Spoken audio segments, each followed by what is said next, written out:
உயர்ஸ்தானிகர் இலங்கை வருவது உறுதி. ஐக்கிய நாடுகள் மனித உரிமைகள் பேரவையின் உயர்ஸ்தானிகர் வோல்கர் டர்க் 3 நாள் உத்தியோகபூர்வ விஜயம் மேற்கொண்டு இலங்கைக்கு வரவுள்ளதாக வெளிவிவகார அமைச்சு தெரிவித்துள்ளது. இதன்படி அவர் எதிர்வரும் 23ஆம் திகதி முதல் 26ஆம் திகதி வரை நாட்டில் தங்கியிருப்பார் என குறிப்பிடப்பட்டுள்ளது. 2016ஆம் ஆண்டுக்கு பின்னர் ஐக்கிய நாடுகள் மனித உரிமைகள் பேரவையின் உயர்ஸ்தானிகர் ஒருவர் நாட்டுக்கு விஜயம் மேற்கொள்வது இதுவே முதற் தடவையாகும். இந்த விஜயத்தின் போது அவர் ஜனாதிபதி, பிரதமர் ஆகியோரை சந்திக்க உள்ளதாக வெளிவிவகார அமைச்சு விடுத்துள்ள அறிக்கையில் குறிப்பிடப்பட்டுள்ளது. அத்துடன் வெளிநாட்டு அமைச்சர், சுற்றுலா அமைச்சர் மற்றும் ஏனைய நாடாளுமன்ற உறுப்பினர்களையும் அவர் சந்திப்பார் என தெரிவிக்கப்பட்டுள்ளது. இந்த விஜயத்தில் மற்றுமொரு பகுதியாக ஐக்கிய நாடுகள் மனித உரிமைகள் பேரவையின் உயர்ஸ்தானிகர் புனித தலதா மாளிகை, யாழ்ப்பாணம் மற்றும் திருகோணமலைக்கு பயணிக்க உள்ளதாக இலங்கை வெளிவிவகார அமைச்சு தெரிவித்துள்ளது. மைத்திரியின் ஆட்சியில் நிதி மோசடி. முன்னாள் ஜனாதிபதி மைத்திரிபால சிறிசேனவின் ஆட்சி காலத்தில் இடம்பெற்றதாக கூறப்படும் நிதி முறைகேடு தொடர்பில் குற்றப்புலனாய்வு திணைக்களத்தில் முறைப்பாடொன்று அளிக்கப்பட்டுள்ளது. அவரது ஆட்சி காலத்தில் ஜனாதிபதி நிதியத்தில் இருந்து 27.5 மில்லியன் ரூபாய் முறைகேடாக பயன்படுத்தப்பட்டதாக அந்த முறைப்பாட்டில் தெரிவிக்கப்பட்டுள்ளது. அனுராதபுரம் எப்பாவல கூட்டுறவு சங்கத்தின் துணைத் தலைவர் PV லக்ஷ்மன் ஜெயவர்தன இந்த முறைப்பாட்டை செய்துள்ளார். 2017ஆம் ஆண்டு தமது சங்கத்துக்கு சொந்தமான நிலத்தில் மண்டபம் ஒன்றை நிர்மாணிப்பதற்காக ஜனாதிபதி நிதியில் இந்த நிதி ஒதுக்கப்பட்ட போதும் இன்று வரை அந்த திட்டம் முழுமையாக பெறவில்லை என்று அவர் தமது முறைப்பாட்டில் குறிப்பிட்டுள்ளார். இலங்கை அபிவிருத்தியடைந்த நாடுகளின் குழுவில் இணைய முடியாது, ரணில் தெரிவிப்பு. ரஷ்யா தனிமைப்படவில்லை எனவும் உலகெங்கிலும் அது தொடர்புகளை கொண்டுள்ளது எனவும் இலங்கையின் முன்னாள் ஜனாதிபதி ரணில் விக்ரமசிங்க தெரிவித்துள்ளார். இந்த நிலையில் ரஷ்யா தலைமையிலான பிரிக்ஸ் அமைப்பில் இலங்கையையும் இணைத்து கொள்ள வேண்டும் என்று அவர் குறிப்பிட்டுள்ளார். ரஷ்யாவின் செயின்ட் பீட்டர்பர்கில் நடைபெற்ற நிகழ்வொன்றில் உரையாற்றிய ரணில் விக்ரமசிங்க, இலங்கையை பொறுத்தவரை அது அபிவிருத்தியடைந்த நாடுகளின் குழுவில் இணைய முடியாது என்று தெரிவித்துள்ளார். எனினும் பிரிக்ஸ் அமைப்பில் இலங்கை இணைய முடியும் என்றும் அவர் குறிப்பிட்டுள்ளார்.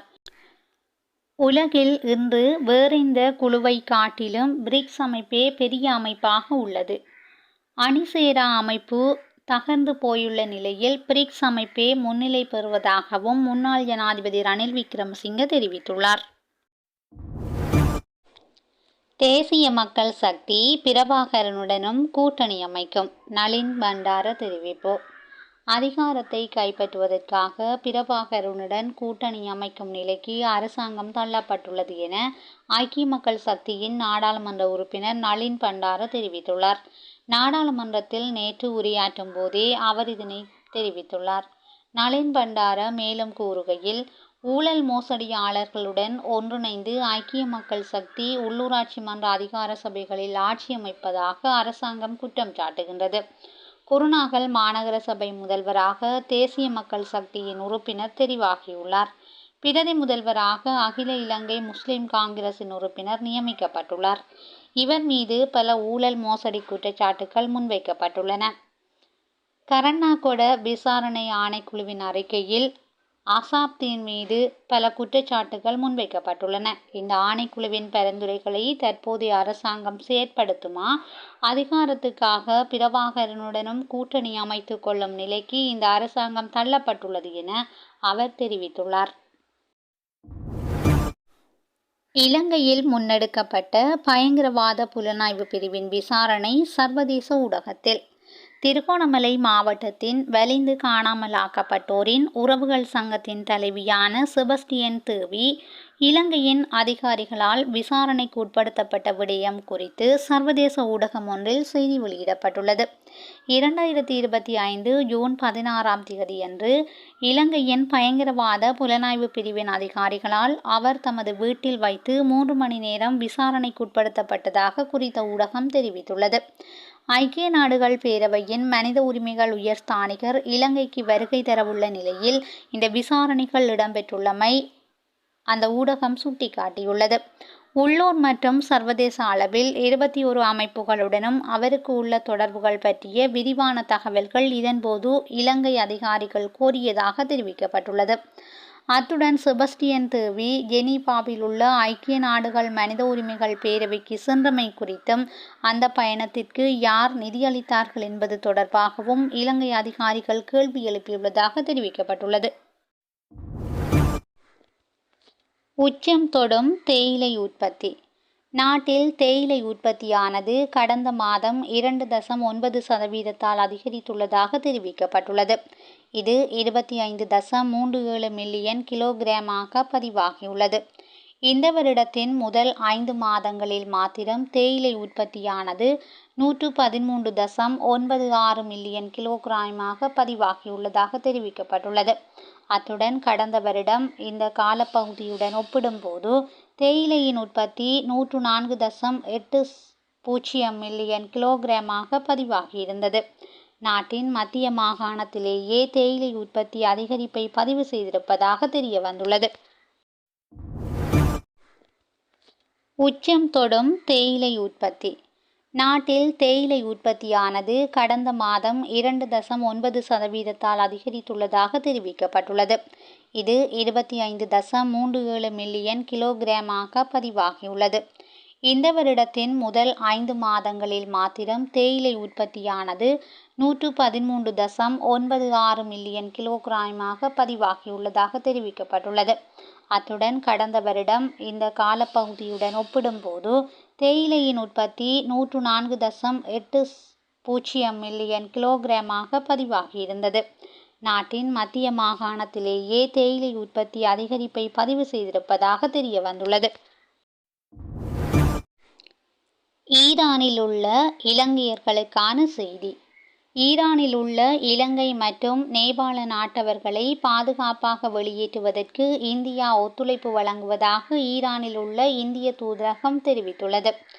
இலங்கை மற்றும் நேபாள அரசாங்கங்களின் கோரிக்கைக்கு அமைய இந்த பணிகள் இடம்பெறுவதாக ஈரானில் உள்ள இந்திய தூதரகம் தமது எக்ஸ் பக்கத்தில் பதிவிட்டுள்ளது. இதன்படி ஈரானில் உள்ள இலங்கையர்களும் நேபாள மக்களும் இந்திய தூதரகத்தை தொடர்பு கொள்ள முடியும் எனவும் தெரிவிக்கப்பட்டுள்ளது. தூதரகத்தின் டெலிகிராம் பக்கத்தின் ஊடாக தொடர்பு கொள்ள முடியும் எனவும் தொலைபேசி இலக்கங்கள் ஊடாகவும் தொடர்பு கொள்ள முடியும் எனவும் ஈரானில் உள்ள இந்திய தூதரகம் அறிவித்துள்ளது. இதேவேளை இஸ்ரேலின் நகரப்புறங்களில் எதிர்வரும் காலங்களில் தாக்குதல்கள் மேற்கொள்ளப்படலாம் என அச்சம் வெளியிட்டுள்ள நிலையில் அங்குள்ள இலங்கையர்கள் மிகுந்த அவதானத்துடன் செயற்பட வேண்டும் என வலியுறுத்தப்பட்டுள்ளது. வாகன இலக்க தகடுகளை அச்சிடுவதற்கு புதிய நிறுவனம். வாகன இலக்க தகடுகளை அச்சிடும் பணிகள் 1 மாத காலத்துக்கு நிறுத்தி வைக்கப்பட்டுள்ளமையால் சுமார் 15,000 வாகனங்களுக்கு வாகன இலக்க தகடுகளை அச்சிடுவதற்கான தேவை ஏற்பட்டுள்ளதாக தெரிவிக்கப்பட்டுள்ளது. மோட்டார் வாகன போக்குவரத்து திணைக்களத்தின் ஆணையாளர் கமல் அமரசிங்க இதனை தெரிவித்துள்ளார். வாகன இலக்க தகடுகளை அச்சிடும் நிறுவனத்துக்கு பணம் செலுத்துவதில் ஏற்பட்ட தாமதத்தால் கடந்த ஏப்ரல் மாதம் 30 முதல் அச்சிடும் பணிகள் நிறுத்தப்பட்டிருந்தன. அத்துடன் வாகன இலக்க தகடுகளை அச்சிடுவதற்கு புதிய நிறுவனத்தை தேர்ந்தெடுப்பதற்கான நடவடிக்கைகள் முன்னெடுக்கப்பட்டுள்ளன. இதுவரை 15 நிறுவனங்கள் தமது விண்ணப்பங்களை சமர்ப்பித்துள்ளதாக மோட்டார் வாகன போக்குவரத்து திணைக்களத்தின் ஆணையாளர் நாயகம் கமல் அமரசிங்க தெரிவித்துள்ளார். அதிகாரிகளால் காப்பாற்றப்பட்ட சிறுவர்கள். ஜாசகம் பெற்ற மற்றும் வீதியோரங்களில் பொருள் விற்பனையில் ஈடுபட்ட 21 சிறுவர்கள் தேசிய சிறுவர் பாதுகாப்பு அதிகார சபையிடம் ஒப்படைக்கப்பட்டுள்ளனர். அவர்களுக்கு தற்போது உரிய பாதுகாப்பு வழங்கப்பட்டுள்ளதாக காவல்துறை ஊடகப் பிரிவு தெரிவித்துள்ளது. பாதுகாப்பற்ற முறையில் ஜாசகம் பெறுதல் மற்றும் பொருட்களை விற்பனை செய்யும் நடவடிக்கையில் ஈடுபடும் சிறுவர்களை கண்டறிவதற்கான விசேட வேலை திட்டம் ஒன்று கடந்த சில தினங்களாக முன்னெடுக்கப்பட்டிருந்தது. சிறுவர் மற்றும் மகளிர் துஷ்பிரயோக தடுப்பு பணியகம் மற்றும் தேசிய சிறுவர்கள் பாதுகாப்பு அதிகார சபையால் இந்த நடவடிக்கைகள் முன்னெடுக்கப்பட்டிருந்தன. அதன்படி கொழும்பு, நுகேகொட, கம்பகா, பாணந்துறை, களனி, நீர்கொழும்பு, கல்கிசை, களுத்துறை, தங்காலை, அனுராதபுரம், கண்டி, குருநாகல், சிலாபம், இரத்தினபுரி, காலி மற்றும் மாத்தறை ஆகிய பகுதிகளில் இந்த நடவடிக்கைகள் முன்னெடுக்கப்பட்டிருந்ததாக தெரிவிக்கப்பட்டுள்ளது. பாடசாலை மாணவர்களுக்கு விற்பனை செய்ய வைத்திருந்த போதைப் பொருட்கள் பறிமுதல். கொழும்பு முகத்துவாரம் லெல்லம பகுதியில் 7 கிலோகிராம் கசீசுடன் சந்தேக நபர் ஒருவர் கைது செய்யப்பட்டுள்ளார். கொழும்பு வடக்கு பிரிவு குற்றப்புலனாய்வு பிரிவுக்கு கிடைத்த தகவலின்படி நேற்று அப்பகுதியில் மேற்கொள்ளப்பட்ட சோதனையின் போதே இந்த சந்தேக நபர் கைது செய்யப்பட்டுள்ளார். மேலும் பாடசாலை மாணவர்களுக்கு விற்பனை செய்ய வைத்திருந்த 1000க்கும் மேற்பட்ட போதை மாத்திரைகள், 9 கிலோகிராம் கசீஸ் மற்றும் 750 கிராம் கேரளா கஞ்சா ஆகியன பறிமுதல் செய்யப்பட்டுள்ளன. போதைப் பொருளின் மொத்த பெறுமதி 175 மில்லியன் ரூபாய் என காவல்துறையினர் தெரிவித்துள்ளனர். மேலும் சந்தேக நபர் தடுப்பு காவலில் வைத்து விசாரணைக்குட்படுத்தப்பட்டு வருவதாக தெரியவந்துள்ளது. மகியங்கனையில் வாகன விபத்து, ஒருவர் பலி. மகியங்கனை காவல் பிரிவுக்குட்பட்ட பதுளை மகியங்கனை வீதியில் 19வது தூண் அருகே வாகன விபத்தொன்று இடம்பெற்றுள்ளது. பதுளையிலிருந்து மகியங்கனை நோக்கி பயணித்த சிற்றூர்ந்து ஒன்று எதிர்த்திசையில் வந்த உந்துருளியுடன் மோதியதில் இந்த விபத்து நேர்ந்துள்ளது. உந்துருளியில் பயணித்த இருவர் காயமடைந்த நிலையில் மகியங்கனை வைத்தியசாலையில் சிகிச்சைக்காக அனுமதிக்கப்பட்டனர். இவர்களில் ஒருவர் சிகிச்சை பயனின்றி உயிரிழந்துள்ளதாக தெரிவிக்கப்பட்டுள்ளது. இதேவேளை சிற்றூர்ந்தின் ஓட்டுநர் கைது செய்யப்பட்டுள்ளதாக காவல்துறை தெரிவித்துள்ளனர்.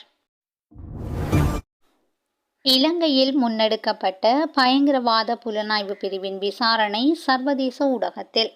திருகோணமலை மாவட்டத்தின் வலிந்து காணாமலாக்கப்பட்டோரின் உறவுகள் சங்கத்தின் தலைவியான செபஸ்டியன் தேவி இலங்கையின் அதிகாரிகளால் விசாரணைக்கு உட்படுத்தப்பட்ட விடயம் குறித்து சர்வதேச ஊடகம் ஒன்றில் செய்தி வெளியிடப்பட்டுள்ளது.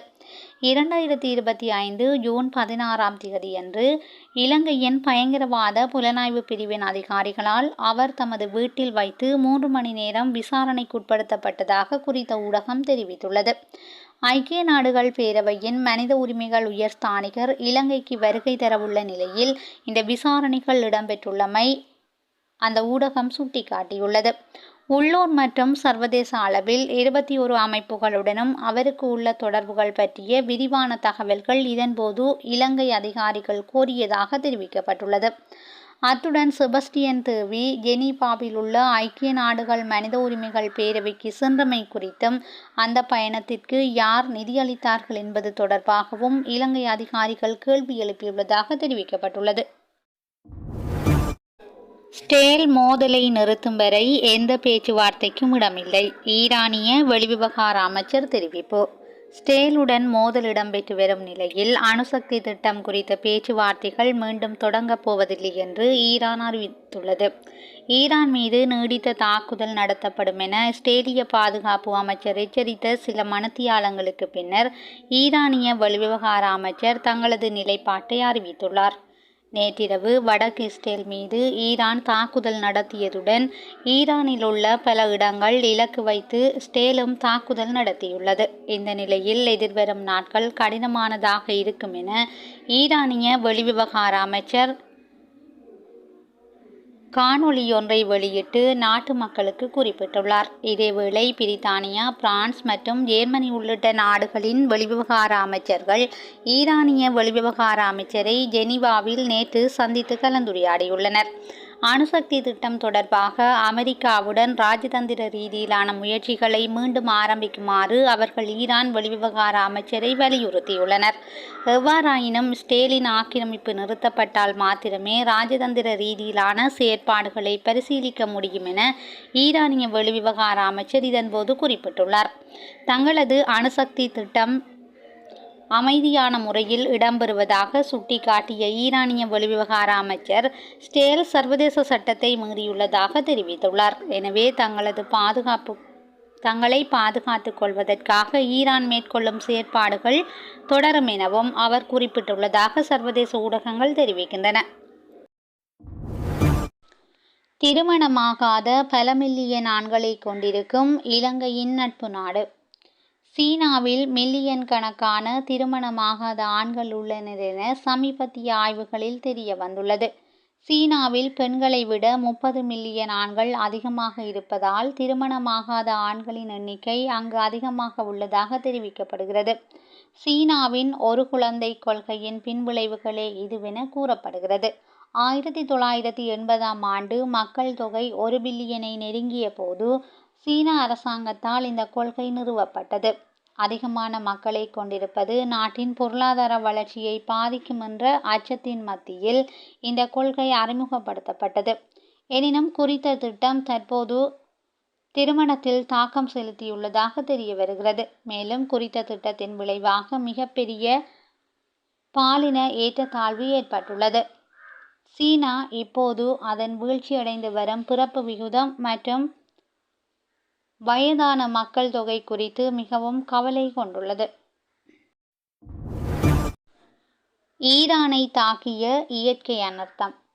வடக்கு ஈரானில் 5.1 மெக்னியூட் அளவிலான நில அதிர்வு ஏற்பட்டுள்ளதாக அமெரிக்க புவியியல் ஆய்வு மையம் தெரிவித்துள்ளது. செம்னான் மாகாணத்திலிருந்து தென்மேற்கே 37 கிலோமீட்டர் தொலைவில் 10 கிலோமீட்டர் ஆழத்தில் இந்த நில அதிர்வு ஏற்பட்டது. இந்த நில அதிர்வினால் எந்த உயிர் சேதமோ பொருள் சேதமோ ஏற்படவில்லை என வெளிநாட்டு ஊடகங்கள் செய்தி வெளியிட்டுள்ளன. இந்த நில அதிர்வு தெஹ்ரானிலும் உணரப்பட்டதாகவும் வெளிநாட்டு ஊடகங்கள் செய்தி வெளியிட்டுள்ளன. டொனால்ட் ட்ரம்புக்கு அமைதிக்கான நோபல் பரிசு. நான் என்ன செய்தாலும் எனக்கு அமைதிக்கான நோபல் பரிசு கிடைக்காது என அமெரிக்க ஜனாதிபதி டொனால்ட் ட்ரம்ப் தெரிவித்துள்ளார். உலக விருதுகளில் மிக உயரிய விருது நோபல் பரிசாகும். இந்த ஆண்டுக்கான அமைதிக்கான நோபல் பரிசு பெற்ற ஜனாதிபதி டொனால்ட் ட்ரம்ப் முயற்சி செய்து வருவதாக சமூக வலைத்தளங்களில் கருத்து பரிமாறி வருகின்றன. இது தொடர்பில் டொனால்ட் ட்ரம்ப் சமூக வலைத்தளத்தில் பதிவொன்றை வெளியிட்டுள்ளார். இந்தியாவுக்கும் பாகிஸ்தானுக்கும் இடையிலான போரை நிறுத்தியதற்காக எனக்கு அமைதிக்கான நோபல் பரிசு கிடைக்காது.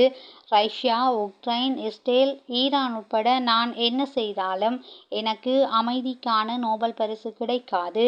மக்களுக்கு நன்றாக தெரியும் என அமெரிக்க ஜனாதிபதி டொனால்ட் ட்ரம்ப் அந்த பதிவில் குறிப்பிட்டுள்ளார். செய்திகளை உடனுக்குடன் தெரிந்து கொள்ள SL தமிழ் வலையொலி பக்கத்துடன் இணைந்திருங்கள். நன்றி, வணக்கம்.